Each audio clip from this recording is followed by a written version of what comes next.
पारलाखेमुंडी निर्वाचन मंडलीर पूर्वतन विधायक के नारायण राव को राज्य बीजेपी पक्षरु मिली बड़ दायित्व।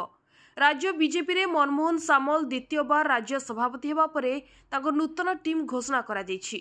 एथिरे अविभक्त गंजाम जिल्लारू जणे मात्र नेता भाबे गजपति पारलाखेमुंडी निर्वाचन मंडलीर पूर्वतन विधायक के नारायण राव को उपसभापति भाबे चयन करा दैछि।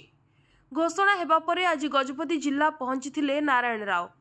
जिला को प्रवेश करबा मात्रे लावण्यगढ़ तांकु हजार हजार कर्मी सेठारे स्वागत करी गारबंध गुरांडी राजपुर उपलड़ा आदि पंचायत रे स्थाने स्थाने तांको शुभेच्छु और दलीय कर्मी माने अपेक्षा करी शुभेच्छा जणाइथिले।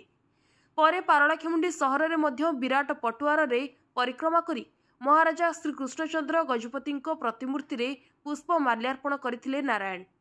बीजेपी कर्मी और नेता माने खुशी प्रकट करी राज्य सभापति और मुख्यमंत्री मोहन चरण माझी को धन्यवाद जणाइछंती। এই कार्यक्रम में अन्य मानक मध्यरे जिला सभापति समस्त मंडल सभापति मोहना निर्वाचन मंडलीर अनेक नेतांक समेत जिला युव मोर्चा ओबीसी मोर्चा दलीय कर्मी सामिल होते।